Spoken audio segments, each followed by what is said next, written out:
Já ouviu falar na máfia, na tríade ou na Yakuza? Pelo menos já deve ter ouvido falar delas no meio televisivo de modo geral. Pois bem, no vídeo de hoje falaremos a respeito da máfia japonesa, a Yakuza. Fique conosco até o final para conhecer e entender mais sobre este grupo que até hoje é tão mencionado nas redes pelo mundo. A Yakuza é uma figura famosa nos filmes e revistas em quadrinhos, tanto orientais quanto ocidentais. A Yakuza, vulgarmente conhecida como a máfia japonesa, é conhecida por gangsters sinistros com tatuagens elaboradas e dedos decepados.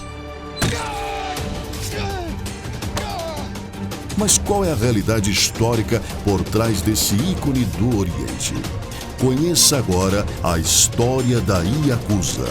Mas antes, deixe aquele gostei no vídeo e se inscreva. Saiba que isso ajuda com o crescimento do canal. Se já fez isso, vamos lá!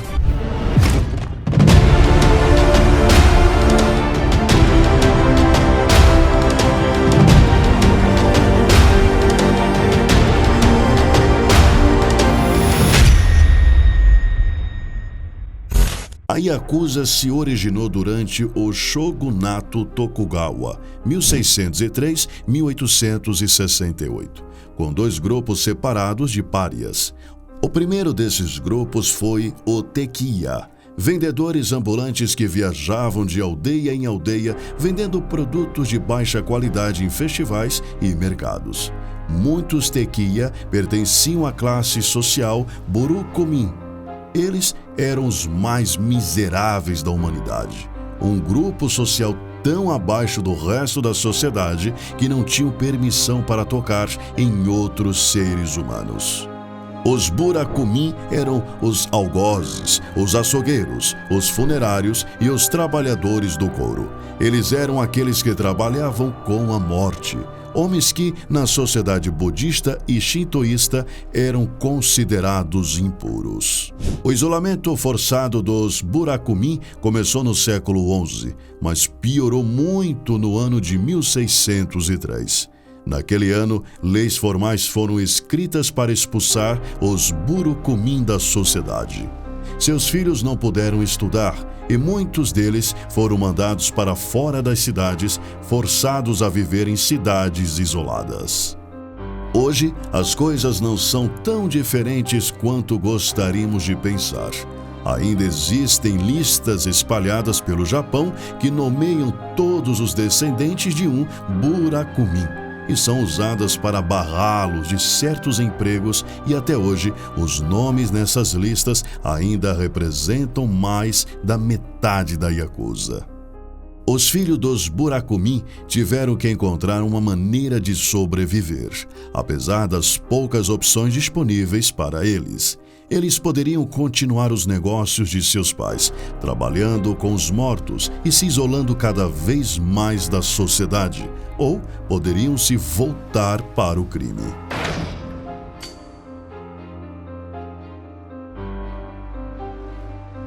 No início dos anos 1700, os Tekiya começaram a se organizar em grupos coesos sob liderança de chefes e subchefes. Reforçada por fugitivos das classes mais altas, a Tekiya passou a participar de atividades típicas do crime organizado, como guerras territoriais e proteção de membros da alta sociedade.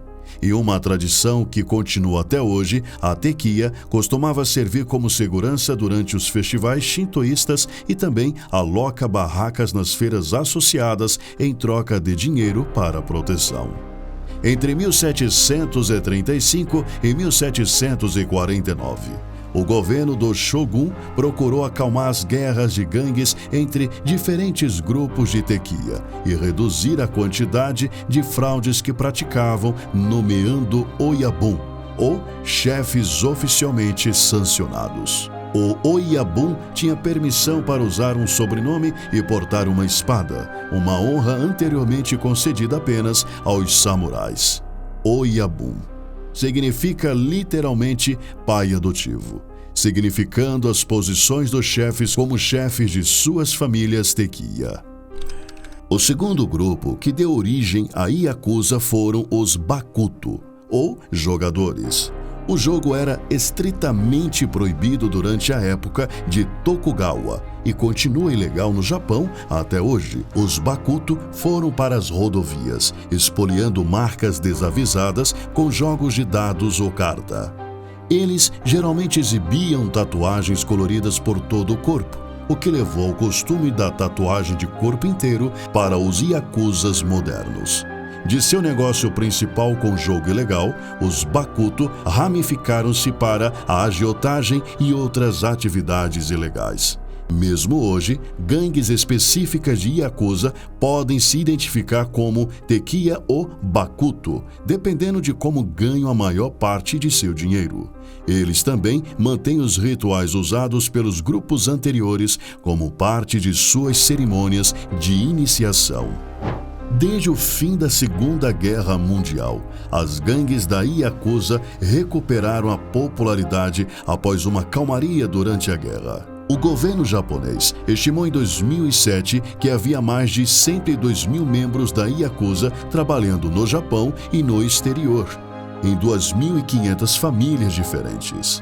Apesar do fim oficial da discriminação contra o Burakumi em 1861, mais de 150 anos depois, muitos membros de gangue são descendentes dessa classe marginalizada. Outros são coreanos étnicos, que também enfrentam consideravelmente discriminação na sociedade japonesa. Traços das origens das gangues podem ser vistos nos aspectos característicos da cultura Yakuza hoje. Por exemplo, muitos Yakuza exibem tatuagens de corpo inteiro feitas com bambu tradicional ou agulhas de aço, em vez de máquinas de tatuagem modernas. A área tatuada pode até incluir os genitais, uma tradição incrivelmente dolorosa. Os membros da Yakuza geralmente tiram suas camisas enquanto jogam cartas entre si e exibem sua arte corporal, uma homenagem às tradições dos Bakuto, embora geralmente se cubram com mangas compridas em público. Outra característica da cultura Yakuza é a tradição do Yubitsume, ou corte da junta do dedo mínimo. O Yubitsume é apresentado como um pedido de desculpas quando o membro da Yakuza desafia ou desagrada seu chefe. O culpado corta a falange superior de seu dedo mínimo esquerdo e o apresenta ao chefe. Transgressões adicionais levam à perda de outras articulações dos dedos. Este costume originou-se na época de Tokugawa. A perda das falanges dos dedos torna o punho da espada do criminoso mais fraco, teoricamente levando a depender mais do resto do grupo para a proteção. Hoje, muitos membros da Yakuza usam prótese na ponta dos dedos para evitar serem reconhecidos e discriminados pelo resto da sociedade. Os maiores sindicatos da Yakuza em operação hoje são Yamaguchi-gumi, com sede em Kobe, que inclui cerca de metade de todos os Yakuzas ativos no Japão. O Sumiyoshi-kai, que se originou em Osaka e possui cerca de 20 mil membros. E o Inagawa-kai, de Tóquio e Yokohama, com 15 mil membros. As gangues se envolvem em atividades criminosas, como tráfico internacional de drogas, tráfico de pessoas e contrabando de armas. No entanto, eles também possuem uma quantidade significativa de ações em grandes corporações legítimas, e alguns têm laços estreitos com o mundo empresarial japonês, o setor bancário e o mercado imobiliário. Curiosamente, após o devastador terremoto de Kobe em 17 de janeiro de 1995, foram os Yamaguchi-gumi que primeiro ajudaram as vítimas na cidade natal da gangue. Da mesma forma, após o terremoto e tsunami de 2011, diferentes grupos de Yakuza enviaram caminhões de suprimentos para a área afetada. Outro benefício contra-intuitivo da Yakuza é a repressão de pequenos criminosos. Kobe e Osaka, com seus poderosos sindicatos yakuza, estão entre as cidades mais seguras em uma nação geralmente segura, porque pequenos bandidos não invadem o território yakuza.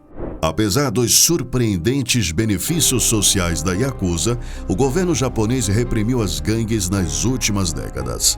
Em março de 1995, foi aprovada uma nova legislação anti-extorsão, chamada Lei para a Prevenção de Atividades Ilícitas por Membros de Gangues Criminosas. Em 2008, a Osaka Security Exchange expulsou todas as suas empresas listadas que tinham ligações com a Yakuza.